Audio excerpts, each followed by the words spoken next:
அதன் தலைவர் திரு நாகராஜ் அவர்களுக்கு. அவரை நான் அணுகும் போது நான் வந்து என்ன சொன்னேன்னா, இந்த கவிதைகளை படித்து பாருங்கள், பார்த்துட்டு சொல்லுங்கள் அப்படின்னு தான் நான் கொடுத்தேன்.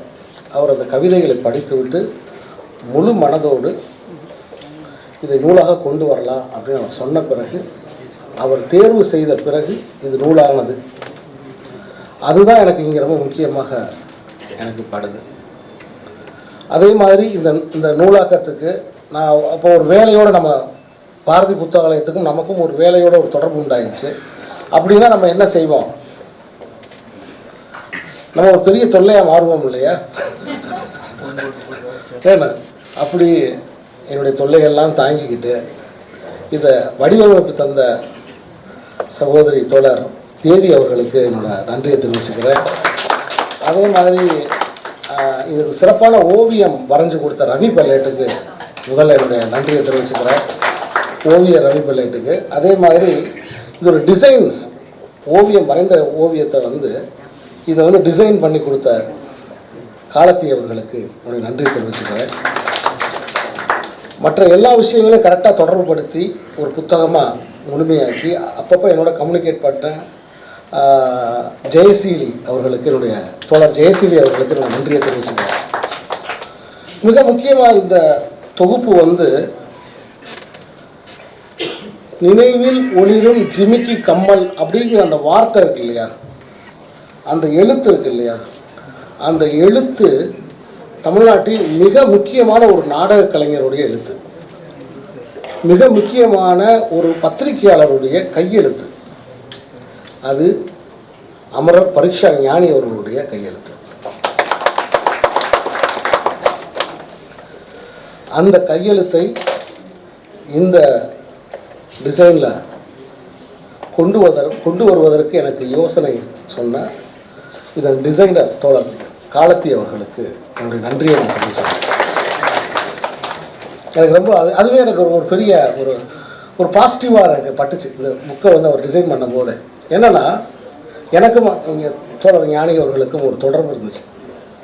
நான் கல்லூரி காலத்தில் படிக்கும்போது மனிதன் பதில்கள் படித்திருக்கேன். அதுக்கப்புறம் நான் சென்னைக்கு வந்த காலத்தில் சில நாடகங்களுக்கு, சில தொலைக்காட்சி நாடகங்களுக்கு மொழிபெயர்ப்புக்காக அவரை நான் போய் அணுகியிருக்கேன். அவர் வந்து ஆங்கிலத்தில் எனக்கு மொழிபெயர்ப்புலாம் பண்ணி கொடுத்துருக்காரு.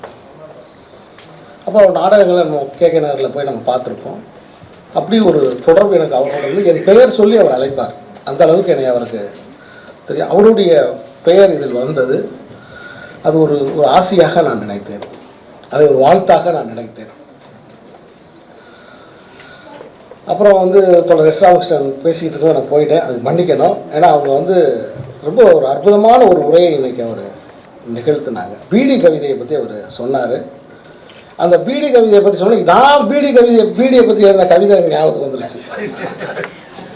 நான் வந்து ஒரு 10th முடிச்சுட்டு +1 நுழையும் போது நான் ஒரு பீடியை பற்றி ஒரு கவிதை இருந்தேன். அது தினமலரில் எப்படின்னா அதை வர வச்சிடணும்னு ட்ரை பண்ணேன், அனுப்பிச்சேன். ஒரு 10-12 கவிதைகள் எடுத்து, ஓ பெண்ணே நீ வா பெண்ணே, தினமலரோட பின்பக்கத்தில் வரும் இல்லையா, நீ நிலாவென்றால் வேகத்தை விட்டு வரமாட்டாயா, அந்த மாதிரி. அதில் வந்து இந்த பீடியை பற்றி நான் ஒரு கவிதை எழுதியிருந்தேன். இந்த பீடியை தயவு செய்து யாராவது ஒழியுங்கள், அடுத்தவர் முன்னாடி மரியாதை இல்லாமல் இந்த பீடியை குடித்து எங்கள் மாமா டிவி வாங்கி விட்டார்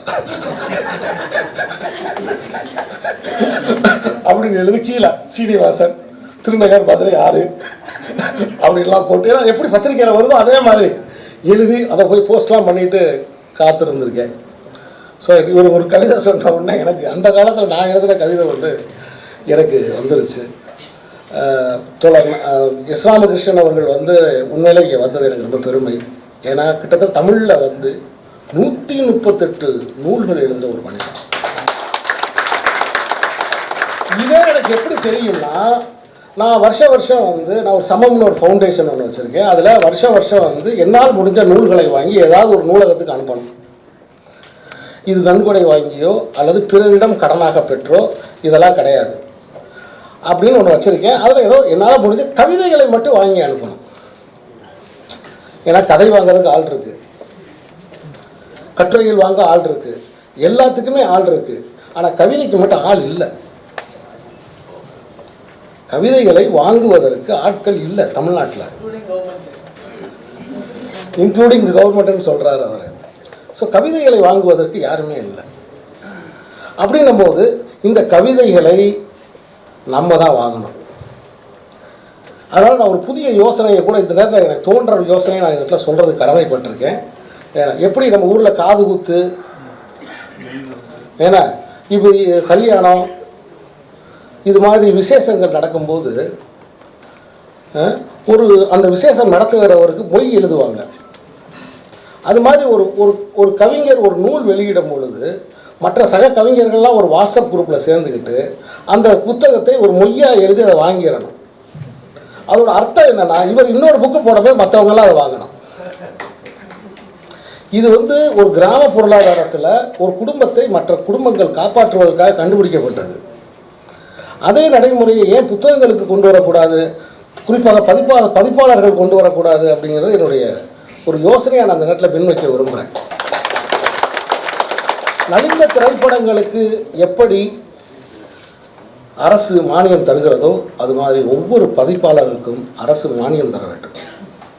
எப்படி தமிழ்நாடெங்கும் புத்தக திருவிழாக்களை நடத்தி அதை மிகப்பெரிய கொண்டாட்டமாக மக்களிடம் அரசு கொண்டு போய் சேர்க்கிறதோ அதுபோல் அந்த பதிப்பாசிரியர்களையும் அரசு காப்பாற்ற வேண்டும் என்ற இந்த கோரிக்கையும் நான் அந்த நேரத்தில் முன்வைக்கிறேன். அப்படி நான் வாங்கி அனுப்புவதற்காக போன போது தான் எஸ் ராமகிருஷ்ணன் அவர்களுடைய நூல்களை போய் பார்த்தேன். சார் எழுதுங்க எவனாச்சும் ஒரு 10-20 புக்கு எழுதியிருப்பார், அதெல்லாம் வாங்கிடலாம் அப்படின்ட்டு போனேன். நான் போய் உட்காந்துருக்கேன், அவன் எடுத்து கீழே அடிக்கிக்கிட்டே இருக்கான். என்னடா இங்கே வா நிப்பாட்டு, அவர் பதிப்பிச்ச புத்தகத்தை நான் கேட்கலப்பா, அவர் எழுதின புத்தகத்தை மட்டும் இல்லை சார், எல்லாமே சார் எழுதினாதான் சார். 138 புத்தகங்கள் எழுதின ஒரு நிறைகுடம் என்னை வாழ்த்தியது எனக்கு ரொம்ப சந்தோஷம். பாதகம் செய்பவரை கண்டால் நாம் பயங்கொள்ளலாகாது பாப்பா, மோதி மிதித்து விடு பாப்பா, அவர் முகத்தில் உமிழ்ந்து விடு பாப்பா. அண்மை செய்திகளை உடனுக்குடன் தெரிந்து கொள்ள இணைந்திருங்கள் இயம்நாடு தொலைக்காட்சியுடன்.